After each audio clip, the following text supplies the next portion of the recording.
Now, if you think Iran will not use its firepower, proof it will and has. On the same day that Iran says that it is ready to talk about its nuke program, the nation opened fires on and seizes control of a Romanian oil rig. With us now is Vincent Canestraro, the former executive director of the CIA's Counterterrorism Center, and David Gartenstein-Ross, a counterterrorism consultant. Welcome to both of you. Vincent, to you first, what are we to make of Iran seizing this rig? It didn't get as much attention as you think it might, but it was a fairly blatant act. Iran says that they were being provocative, that is the Romanians. But what do we know of this, and what are we to make of this? Well, it was certainly a provocative act on the part of the Iranians. It shows that they're willing and able to exert force when they believe it's in their own interest to do it. There may have been a contract dispute at the bottom of this feud. The Romanians felt that they were owed something like $17 million, but the Iranians obviously wanted to get control of that platform, and they perhaps perceived the Romanians as an ally of the United States. The company itself had had previous contractual relations with Halliburton, and it may be that the Iranians are preparing themselves to exert control over all foreign contract platforms in their territory. All right, that sounds, David, a lot like a fellow named Hugo Chavez in Venezuela, who met with Ahmadinejad not too long ago. What are we to make of a lot of these dots being connected? Well, I think one thing that's important to understand is Iran has been engaging in a number of very provocative moves lately. Iran has been one of Hezbollah's major sponsors, indeed Hezbollah's major sponsor for several decades. And the recent actions in Lebanon, the recent conflict between Hezbollah and Israel, has Iran's fingerprints all over that. You also have Iran engaging in a 5-week exercise, a 5-week war games exercise that it kicked off just over the weekend. And in addition to that, they've denied UN inspectors, the IAEA inspectors, access to the underground facility in Natanz. So there's increasing brinksmanship on the part of Iran. Essentially, they've been pushing and pushing and pushing, and so far there's been very little pushing back that's occurred. You know, what I read into this, Vincent, is at least in the past they've acted behind the scenes or ostensibly funding Hezbollah or providing weaponry and the like. But the seizure of this Romanian oil rig, while it seems like an arcane development, is telling in a number of ways because it comes in the middle of this debate on what it's going to do with its nuclear program. Why do you think that they did what they did today, and what does that mean, what they might do tomorrow?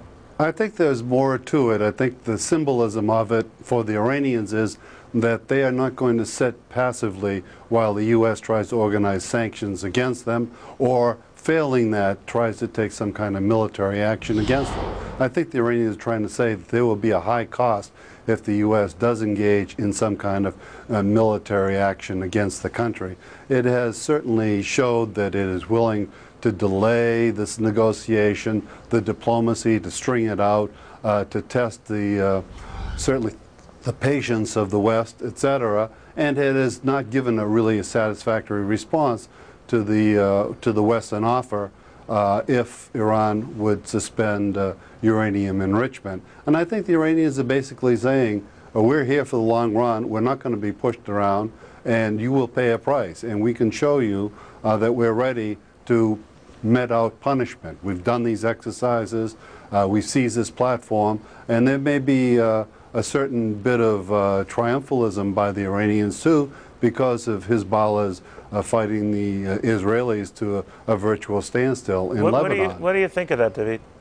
I agree with Vince that there definitely is a show of force aspect to it. I think another thing is just the gamesmanship aspect shouldn't be underestimated. That Iran has been acting out quite a lot in the Middle East. And the more they push forward, and the more the world fails to really take account and hold Iran accountable for Hezbollah's actions, for not allowing the inspectors in, the more leeway they think they have to operate. If, in this case, if they seize the oil rig and give it back and there's no real repercussion, then that's a sign that they've somewhat expanded the boundary as to what they can do. The more they can push out, the more latitude they will have to act more in the future. Okay, gentlemen, thank you both very much.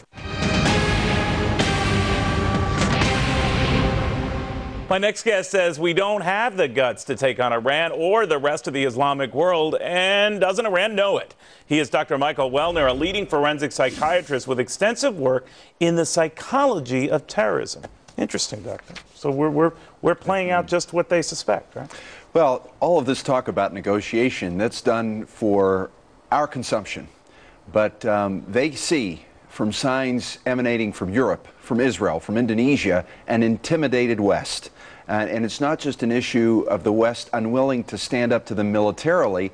The West is unwilling to stand up to them politically. Even when settlements are negotiated, such as the ceasefire in Lebanon recently, already, right out of the gate, provisions were violated without even a whiff of resistance. But you say that besides Iran, terrorists kind of sense this weakness. But here's where Iran fits in. All right.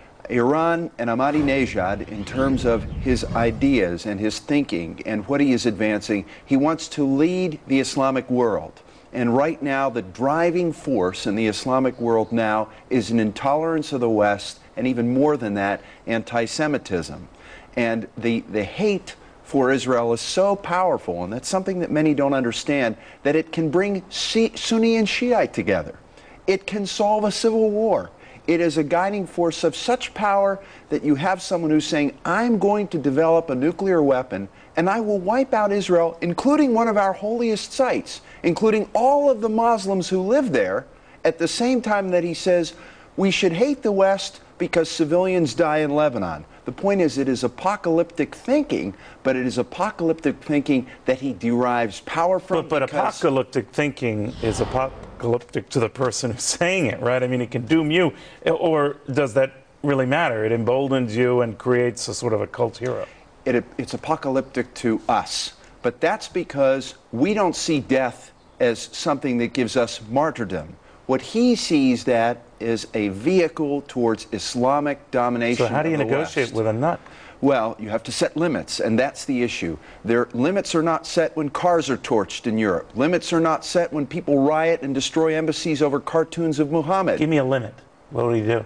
A limit saying diplomatic relations are cut off if you destroy our embassy. He doesn't care. But it's not even done. It's not even done. Why do we wait for sanctions? So he reads from the world weakness and keeps moving forward. But Neil, we don't wait for sanctions. We have discussions about sanctions that we're going to have that will be followed by other discussions, but they're on an inexorable timetable for nuclear development. That's very interesting. I've never heard that psychological perspective. Very good, Doctor. Thank you.